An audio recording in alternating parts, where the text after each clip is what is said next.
আমি ইলেকশন মেনিফেস্টোতে কৈ দিছো যে তোমালোকৰ প্ৰতি আমাৰ দায়িত্ব নাই। আমিতো দায়িত্ব নাই বুলিয়ে কৈছো, আমি দায়িত্ব আছে বুলি ক'ত কৈছো? আমিতো মই আজিও সদনত কৈ আছো, মইতো চিধাই কওঁ ভোটেই নালাগে বুলি। মই আগতে কৈছো গোৱালপাৰাত ডাঙৰ এভিকশ্যন হ'ব, উপায় নাই, হাইকোৰ্টে ক্লিয়াৰ অৰ্ডাৰ দিছে। আজি মই বিধানসভাতে কৈছো যে কংগ্ৰেছৰ তাত মানুহে 3জন MLA জিকাইছে।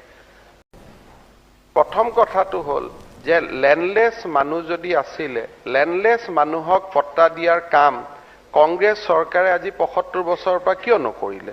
কোনোতো আপত্তি নাছিলে। আজি মানুহক যে আজি কংগ্ৰেছ দলে এই যে মানুহখিনিক নিৰাপত্তাহীনতাত থৈ দিলে, কালি মই টিভিত দেখিছো যে আমাৰ কংগ্ৰেছ দলৰ মানুহে গৈ মানুহখিনিৰ লগত থিয় হৈছে। আমাক আমি দায়িত্ব লোৱাই নাই, আমিতো শুনক, আমি ইলেকশন মেনিফেস্টোতে কৈ দিছো যে তোমালোকৰ প্ৰতি আমাৰ দায়িত্ব নাই। আমিতো দায়িত্ব নাই বুলিয়ে কৈছো, আমি দায়িত্ব আছে বুলি ক'ত কৈছো? আমিতো মই আজিও সদনত কৈ আছো, মইতো চিধাই কওঁ ভোটেই নালাগে বুলি। গতিকে আমাৰ ক'ত দায়িত্ব আছে? গতিকে এইটো কথাটো পিছত প্লিজ নাই, মইতো আপুনি কথা কওঁতে একবাৰ উঠা নাই। কথাটো হ'ল যে 75 বছৰত কংগ্ৰেছ চৰকাৰে চৰৰ মাটি জৰীপ কৰিব পাৰিলেহেঁতেন। কংগ্ৰেছ চৰকাৰে বটদ্ৰৱা সমষ্টিত কণ্টিনিউৱাছলি কংগ্ৰেছ দলৰ MLA আছিলে, কংগ্ৰেছ দলে মানুহখিনিক পট্টা দিব পাৰিলেহেঁতেন। আজি আমি কাক উচ্ছেদ কৰিছো? যাৰ পট্টা নাই, যাৰ মাটিত অধিকাৰ নাই, আমি তাকহে উচ্ছেদ কৰিছো। গতিকে উচ্ছেদ কৰা মানুহৰ ওচৰত কংগ্ৰেছৰ মানুহ যোৱাৰ আগতে কংগ্ৰেছে মানুহখিনিক ক্ষমা খুজিলে নে নাই যে আপোনালোকক আমি পট্টা দিব নোৱাৰিলো কাৰণে আজি আপোনালোকৰ এই অৱস্থাটো হ'ল? সেই কথাটোতো মই কৰা কোনো দেখা নাই। আজি UDF শাসনত নাই, মই UDFক সমালোচনা কৰিব যোৱা নাই, কিন্তু 75 বছৰত চৰৰ মাটি জৰীপ কৰিব পাৰিলেহেঁতেন। আজি যেনেকে আমি মিছন বসুন্ধৰা কৰিছো, আমাৰ এই মানুহখিনিক লৈও মিছন বসুন্ধৰা আগত হ'ব পাৰিলেহেঁতেন। আজি গৰুখুটিৰ মানুহখিনিক কংগ্ৰেছে পট্টা দিব পাৰিলেহেঁতেন, বটদ্ৰৱাৰ মানুহখিনিক কংগ্ৰেছে পট্টা দিব পাৰিলেহেঁতেন। কংগ্ৰেছে পট্টা নিদিয়াকৈ কিয় ৰাখিছিল? কাৰণ তেওঁলোকে এই মানুহখিনি নিৰাপত্তাহীনতাক লৈ ৰাজনীতি কৰিছিলে, যে তেওঁলোক নিৰাপত্তাহীন হৈ থাকক আৰু তাকে লৈ আমি ৰাজনীতি কৰিম। আজি আমাৰ যোৱাকালি গোটেই কংগ্ৰেছৰ উচ্ছেদৰ পিছত কিয় কান্দিব লাগে? 75 বছৰত কান্দিব লাগিছিল না। আজি 75 বছৰত গৈ আমি কিয় নাকান্দিলো? এই মানুহখিনিক যদি 1.5 কথা মাটি আমি দিলোহেঁতেন, 7 বিঘা মাটি দিলোহেঁতেন, আমিতো উচ্ছেদ কৰাৰ দৰকাৰ নাছিল। এতিয়া প্ৰথম কথা, যিকোনো লেণ্ডলেছ মানুহে ডিচিক গৈ আবেদন কৰিব পাৰে যে মই লেণ্ডলেছ, মোক মাটি দিব লাগে। ডিচিয়ে তাৰ তদন্ত কৰিব, যদি সঁচাই লেণ্ডলেছ তাৰ মাটিৰ ব্যৱস্থা কৰিব। আজি আমি গৰিখুটিটো ইমান মানুহ এভিকশ্যন কৰিলো, তাৰে যিখিনি মানুহ লেণ্ডলেছ বুলি প্ৰমাণ হ'ল তেওঁলোককতো আমি দলগাঁৱত লৈ গৈছো, আমি বহুৱাই দিছো যিখিনি মানুহ। কিন্তু সেইটো পাৰ্চেণ্টেজ কিমান? 100 জন মানুহ বহি আছিলে, 90 জনৰে ভোট লৈ তেওঁলোক 6 গাঁৱলৈকে গুচি গ'ল।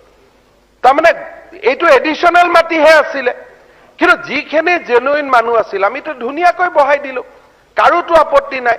আজি লামডিঙত যিখিনি মানুহ উচ্ছেদিত হ'ল, 16-17 ঘৰ মানুহ আমি দেখিলো যে এই মানুহখিনি সঁচাই মাটি নাই, বাকী ঢিং ৰূপহীৰ পৰা আহিছিল, তেওঁলোক ঘূৰি গ'ল।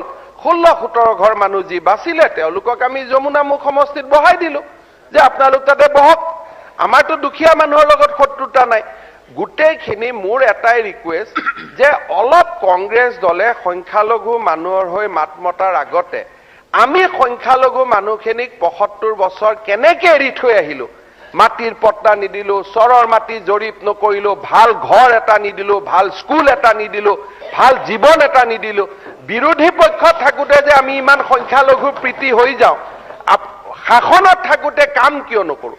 আমাৰ কামটো শাসনত থাকোতে কৰা কামহে। আজি যদি মোক ভোট দিয়া মানুহখিনিক, মইতো মিছন বসুন্ধৰা কৰিছো যে আহক পট্টা দি দিম, আপোনালোকক ভোট দিয়া মানুহখিনিও আপোনালোকে কৰিব লাগিছিল। এতিয়া আপোনালোকৰ কামো মই কৰিব লাগিব, মোৰখিনি কামো মই কৰিব লাগিব। গোটেই 75 বছৰৰ কাম, গোটেই 75 বছৰৰ আপোনালোকে সৃষ্টি কৰা সমস্যা মইতো 1.5 বছৰত সমাধান কৰিব নোৱাৰো। আজি এবাৰ মনত ভাবক, আজি এই যে কালি বটদ্ৰৱাত আমি দেখিছো, জোঁৱাইকো মাটি দি দিয়ে, মাটি গৈ পেলাই যাৱাই গাঁৱে হৈ গ'ল। এতিয়া সেই মানুহৰ লগততো আমি থিয় হ'ব নোৱাৰো।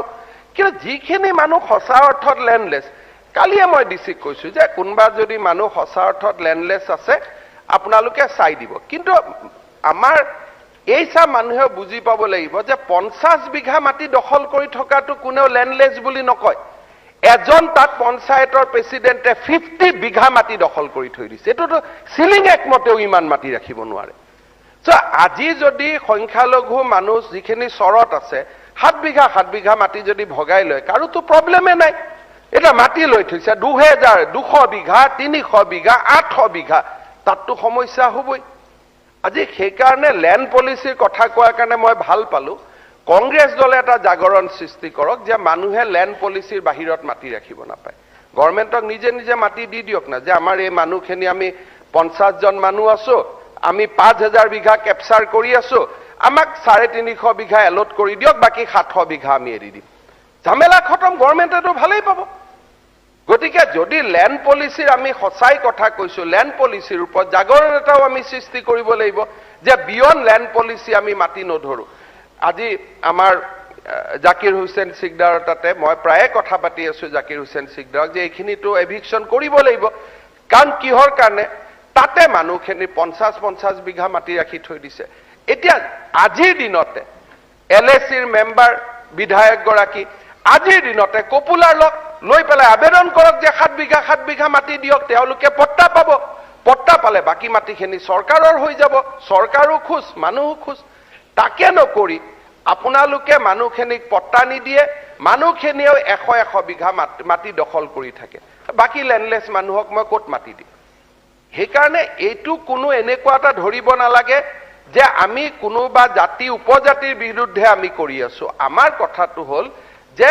যি মাটিত পট্টা নোহোৱাকৈ মানুহ বহি আছে তেওঁলোকক আমি এভিকশন কৰিছো না এটা আপোনালোকে আবেদন কৰক হিন্নাখন আমি বৰছলাত মাটি এভিকশন কৰিছিলো তাৰে 50 ঘৰ মানুহে আমাক আবেদন কৰিলে পট্টা আমি কেবিনেটত ক্লিয়াৰ কৰি দিছো 50 ঘৰ মানুহৰ এটা তেওঁলোক হিন্দু বঙালী নে হিন্দু মুছলমান নে হিন্দু অসমীয়া এইবিলাক আমি চোৱা নাই 50 ঘৰ মানুহ আউট অফ 450 ফ্যামিলি 50 জনেহে আবেদন কৰিব সাহস কৰিলে কাৰণ বাকি সকলৰ ঢিং ৰূপহিত মাটি আছিল পৰিয়ালৰ মাটি আছে এটা মাটি কমি গৈছে এটোতো মোৰ দুখ নহয় সন্তান কম জন্ম দিব লাগে এটা মাটি নকমিব এটা যদি 8 জন সন্তান 12 জন সন্তান হয় মাটিটো কমি যাবই হেতুটো সমস্যা এটা গতিকে অকল এটা বস্তুৰ ওপৰত ফোকাস কৰিলে অসমখন ঠিক নহব যদি মাটি অতিক্ৰমণ হ'ব আজি আপোনালোকে চাওক পাভৈ বনাঞ্চলত এতিয়া আমাৰ সংখ্যালঘু মানুহ তাতে সোমাইছে গৈ 2-1 জনজাতীয় মানুহ সোমাইছে এতিয়া আমিতো বিচাৰি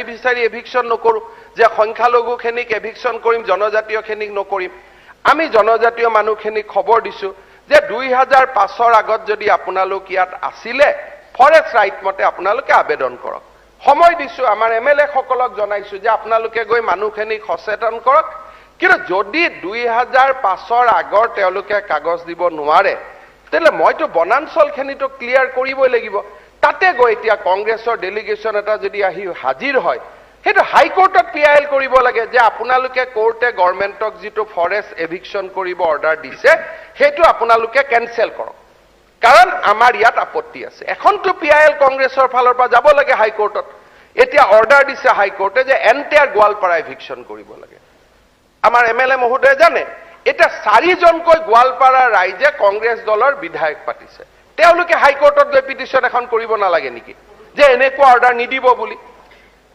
লাগিব নে নাই এভিকশনৰ পিছত গৈ পেলাই তাতে এটা কেমেৰাত ফটো উঠিলো কান্দিলো মানুহখিনিক এলাপ চালো ফটো অপৰচুনিটি হৈ গল দুদিন পিছত সব পাহৰি গল এটাতো গৰু খুটিত কোনো কংগ্ৰেছ নাযায় যায় জানো কোনোতো নাযায় সেইকাৰণে আজি হাই কোৰ্টে আমাক ক্লিয়াৰ কৈছে যে ফৰেষ্টৰ মাটিৰ পৰা আমি মানুহ এভিকশন কৰিব লাগিব এটা আপোনালোকে কৈছে গভৰ্ণমেণ্টে বিকল্প মাটি দিয়ক কোৰ পৰা মাটি জন্ম দিম মই মাটি নাই গোৱালপাৰা তাৰ বৰ্গ কিলোমিটাৰ ইমান সেইকাৰণে মই সদায় কৈ আছো যে নামনি অসমৰ মানুহে যদি ফ্যামিলি প্লেনিং নকৰে আমি 50 বছৰ পিছত ইয়াত কোনো জীয়াই থাকিব নোৱাৰিম উপায় নাই এটা মই মাটি কোৰ পৰা জন্ম দিম মইতো মাটি জন্ম দিব নোৱাৰো মাটি এতিয়া গতিকে হাই কোৰ্টত গৈ কংগ্ৰেছৰ এমএলএ পিটিশন দিব লাগিব আপোনালোকক মানুহখিনিয়ে ভোট দিছে আপোনালোকৰ প্ৰতি মানুহখিনি আশাৰে বাট চাই আছে আপোনালোকে একো পিটিশন নিদিব মইতো পিটিশন দিয়া তাত কথা নাই মোৰ উকিলে কৈছে যে হয় মানুহখিনি বহুত দিনৰ পৰা আছে